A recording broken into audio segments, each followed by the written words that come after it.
of being, of becoming. David, of becoming. Unopinionated, less opinion, minus hopes and dreams, just fear. Fear that who we really are is revealed, uncomfortable. Revelation that we need, that we need. We truly, in all the essence of urgency and must and ought, we long to be. A longing to be, so we lean in. We lean in. Not to touch, but to feel. For aura, semblance inward, innate, intrinsic, inherent, energy, intimate, intimacy. We are void here. To feel, to give and receive, to give to receive and receive to give, to need and receive and want, to receive and want, to receive and give, to honor being, to honor being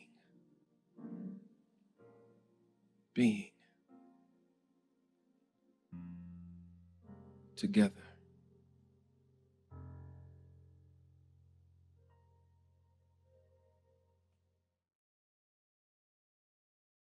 My question for you this morning is, what if fierce intimacy, which we know we need to maintain healthy personal relationships, is exactly what we need right now to restore and repair our brittle, if not broken, body politic?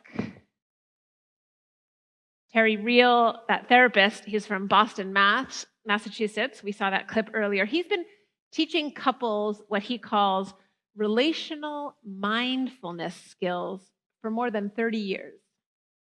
And I've borrowed the title of his audiobook for my message this morning, partly because our president, I got to pause there because doesn't that sound so good to many of you? Because our president, and truly I'm finding that I need to give myself time to let this transition sink in, to fully believe it. And we have a new vice president too. Our president is asking us to come together, is asking us to transform the uncivil war we've been engaged in into something civil. So I've borrowed the title of Terry Real's audiobook for my message this morning, not just because it's helping me feel and be more successful in my personal relationships, which it is, but because Real says that intimacy is the jewel of great price. That intimacy is the panacea for all our ills. That it is the cure for addiction and mental health issues. And I'm thinking that intimacy is the right medicine for a country full of broken relationships. It is fierce work, though. I remember, well, I'll never forget when my friend Deb called the police on her own daughter, who then spent a few nights in jail. Deb had to be incredibly connected to herself lovingly and stay connected to her daughter and the rest of her family, to the choices she had to make over and over again throughout those 7 years while her daughter struggled with addictions. Real names, 3 keys to do this work of fierce intimacy: empathy, vulnerability, and accountability. This afternoon, I'm going to have a chance to practice these 3 keys: empathy, vulnerability, and accountability, because I'm going to spend another 3 hours on Zoom with 6 other blues and 7 reds from states all across this country. There will also be observers, up to 30 of them. We started together last Sunday for 3 hours. One of several exercises we did together was a fishbowl exercise, which means that all the reds were visible on the screen while all the blues had hidden our views, so that we could listen in on and observe the reds talk amongst themselves. Their assignment was to answer, why are your side's values and policies important for the country, and what's problematic about them?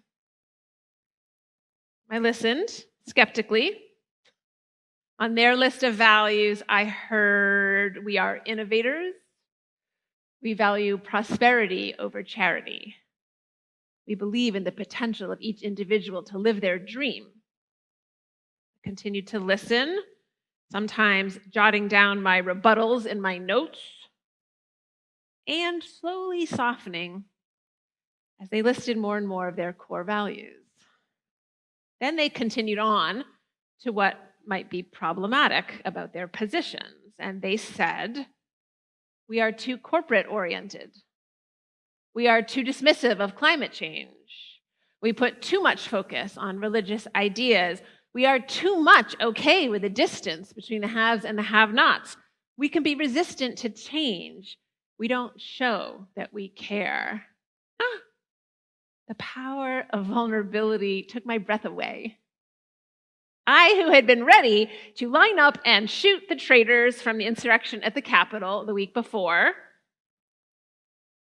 felt my heart melt as I was emptied of disdain and contempt. And surprisingly, found myself listening with curiosity and even respect. Vulnerability, empathy, and accountability work in families too. Missy Hicks is a member of our congregation, and she graciously gave me permission to share this story with y'all this morning. Missy comes from a conservative Christian Oklahoma family. Thus, most members of her family haven't been wearing masks, and they chose to attend a Christmas Eve service in Broken Arrow. In 1 week, earlier in January, her father went from working outside in the yard to having double pneumonia to dying. The sudden death of a loved one is traumatic enough, but Missy has had to face one extremely painful and difficult decision, one after another, since his death or during that process, including whether or not to show up at her father's deathbed. She did not, and they brought her in over FaceTime. And whether or not to attend her father's funeral. She did not. They live streamed the service. Now, I can imagine the frustration and even rage some of you might be feeling as I share that story, feeling on Missy's behalf or your own. For I felt it myself too. I wanted to draw out my sword so I could punish people for their foolishness as I listened to her tell me about her family and her father's death. And yet somehow, Missy is managing her feelings, including her anger. She seems able to hold her own disappointment and sadness and what I imagine is frustration in order to protect and preserve the ties that bind her family together, even under these circumstances. And I know many of you are being pushed to similar or even greater extremes, and Missy would be the first to say she is no saint. Nevertheless, witnessing her moment to moment practice, her moment to moment practice of fierce intimacy, of staying grounded in herself and of letting go for a greater good, takes my breath away. Lama Rod Owens, author of Love and Rage, The Path of Liberation Through Anger, writes, "My anger is old, personal, and dependable. It is older than me, than younger than the youngest child I know. It is an indicator that my heart was broken." If you are struggling with your own anger these days, and I know so many of us are, and your own broken heart, I highly recommend this book, Love and Rage, The Path of Liberation Through Anger. A Black American, Lama Rod Owens, shows us how the power of rage can be transformed into a force for healing our fractured world. What if fierce intimacy were the medicine we need to heal now? In that spirit, the spirit of Solomon, if you will, I want to offer you the opportunity to assess yourself in this time of extreme polarization. I want to ask you these questions to reflect on. How attached do you think you are to your own position? How internalized, polarized, how internally polarized are you? So you're going to want pen and paper near you, I think, for this. And soon Reverend Marlin will be posting these questions in the chat. Of course, it's necessary to have a correct diagnosis before making a helpful or healing intervention. So please be honest with yourself. You're the only one who will see these results. I'm going to give you 6 questions. We're going to offer you 6 questions. And the first 5, you're going to answer with one of 3 words: often, sometimes, or never. The first 5 questions: often, sometimes, or never. And the last question is different. And I'm thinking that Bonita will be sharing these on Facebook Live too, for y'all on Facebook. So here's the first question. Remember, honesty, fierce intimacy, centeredness, groundedness, breathing, leaning in to feel. How often do I find myself thinking about those people on the other political side without much regard for the variation among them? Usually, we're aware of great variation within our own group. How often do I find myself thinking about those people on the other political side without much regard for the variation among them? Often, sometimes, or never. Question number 2. How often do I find myself assigning mainly self-serving or negative motives to the other group and mainly positive motives to my group? Often, sometimes, or never. How often do I find myself focusing on the most extreme or outrageous ideas and people on the other side, thereby making it hard to see how a reasonable person could remain in that group? Often, sometimes, or never. Question number 4. Slow down so you have a little time to catch up. Question number 4. How often do I find myself comparing the worst people on the other side with the best people on my side? How often do I find myself comparing the worst people on the other side with the best people on my side? Often, sometimes, never. And 5, how often do I feel a rush of pleasure with friends when we ridicule those crazies on the other political side? Often, sometimes, never. How often do I feel a rush of pleasure when we ridicule those crazies? And the last question, question number 6.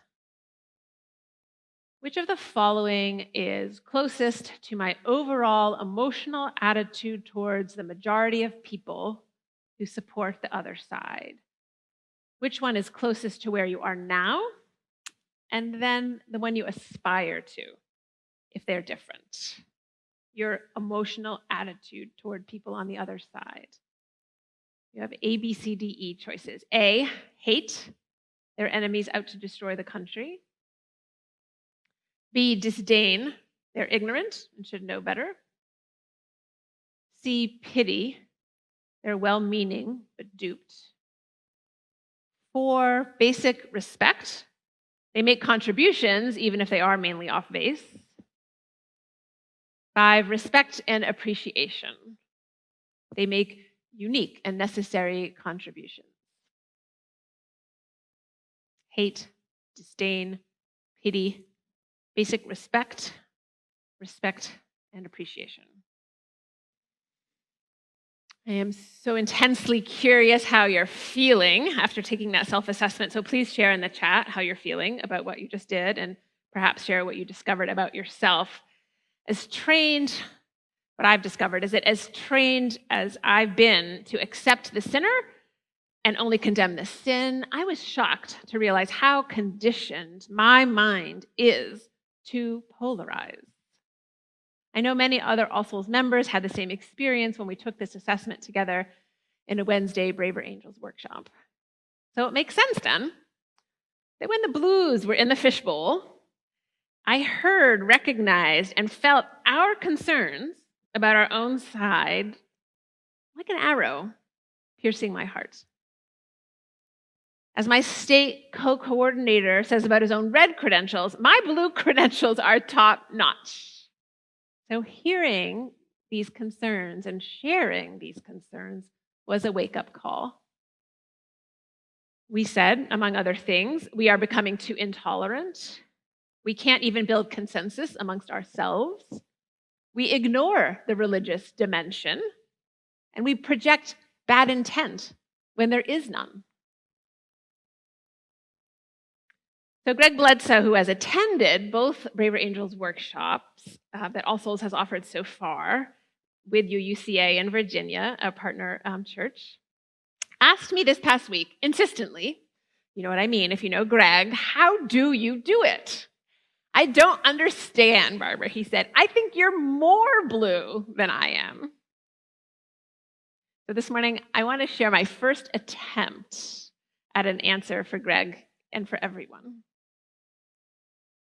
I do it to grow more whole, to heal myself, so I can include more people in my and in our circle of love, in our beloved community. I do it because I trust the majority of people's good intentions. I do it because I know if I malign or try to destroy one side of the coin, I will destroy myself too, because I am the other side of the coin.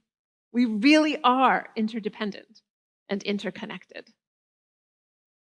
I do it because I agree with Barack Obama, who writes in his new autobiography, our history has been the sum total of the choices made and the actions taken by each individual man and woman. It has always been up to us. I do it because I'm a Unitarian and believe we all come from the same source. And I do it because I'm a Universalist and believe we all share the same destiny. And so I talked with John Waldron this week. He's a friend of All Souls and a Democrat in the Oklahoma House serving District 77. And he told me that it's easier to work with legislators on the other side of the aisle than it is to have civil conversations with citizens on either side these days. And I felt, ouch, ouch, harder to have civil conversations with citizens than with legislators on the other side. He offered school vouchers as an example, explaining that Reds and Blues agree on this issue, but we don't read about that in the papers. Reds are against them because they want strong schools in their rural areas, and Blues are against them because they want strong public schools in our cities. Then John reminded me of the old story about the wind and the sun, who got into a competition about who was stronger. See that guy there with his coat on, the wind said? I bet I can knock his coat off faster than you can. And the wind blew and blew and blew. But the harder the wind blew, the more tightly the man clung to his coat. The sun strutted out. When the sun had her turn, she just shone her bright light. And very soon, the man was removing his coat. It's time to stop blowing hot air all over the place and start shining some light. It's time to start shining your light and yours, all of you, all of us. There's no better example of shining one's light, well, besides Ritt and Quincy and Pastor Smith and all of y'all. This is a beautiful example of fierce intimacy that I want to share with you this morning. It's an email I received from a Red in Oklahoma the day of the violence in our country's capital. He wrote, "To my 2 new blue friends, I want to apologize for my role in what went on today." Talk about vulnerability. Let me explain. Having worked on Capitol Hill, the Capitol was a treasured, sacred place to me. I loved having the staff ID so I could go in all the nooks and crannies without being asked what I was doing, imagining the major figures of our history there. Being alone in the rotunda at the end of the day, walking back to the Senate from House meetings is one of the highlights of my life. Staring at the portraits of the founders, the bust of Martin Luther King, the signing of the Declaration portrait, in complete silence. Awesome. As I sat today and watched my sacred place being attacked and disrespected, I literally was sick and shed tears. The cold water hit my face as I realized I did not have the courage of my never Trump friends in DC. I timidly kept quiet, not supporting him, but looking the other way, hoping the 4 years would pass and we could go on. I've already apologized to one of my dear DC friends who was a never Trumper and thanked him for his courage when I showed timidity. I won't be timid in 2024. As I did my due diligence on this Braver Angels effort, I felt comfortable knowing this choice was a step in the right direction to heal my state and find some people we could have better conversations with. After today, I know for certain I made the right decision. Let's go. I am convinced that we, the people, can heal our communities and even our country by daring to be fiercely intimate with each other, by being vulnerable and empathetic and accountable. The 3 keys: vulnerable, empathetic, and accountable to each other. Mahatma Gandhi said, when the people lead, the leaders follow. As we know, his nonviolent campaigns were fierce and intimate, and they successfully liberated India from colonial rule. We know this truth from our work on gay marriage. When popular opinion shifts, policies do too.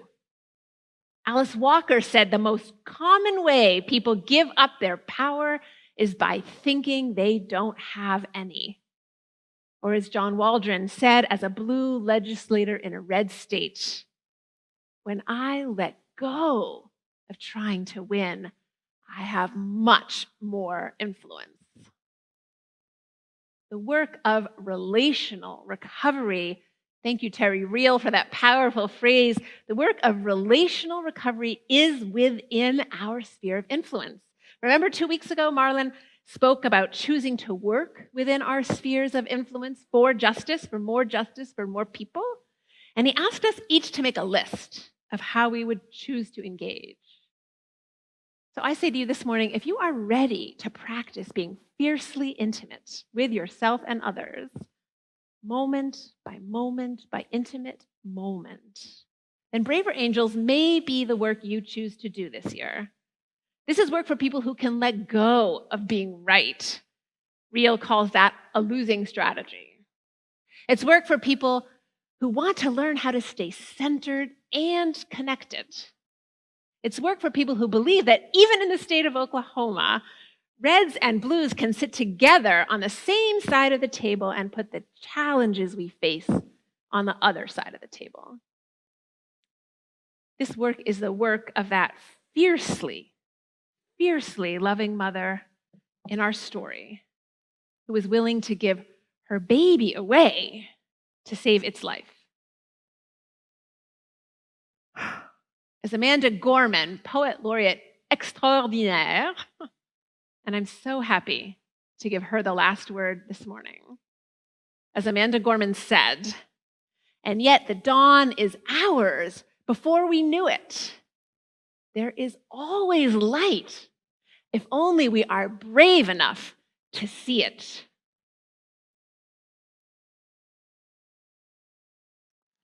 Thank you for joining us. For 100 years, All Souls in Tulsa has been a beacon of this free faith. We offer our services and programs freely online for all those who are interested. You can help us to do this by making a one-time gift today or a reoccurring pledge. We really appreciate you joining us and being a part of helping us make All Souls in Tulsa what it is. Thank you.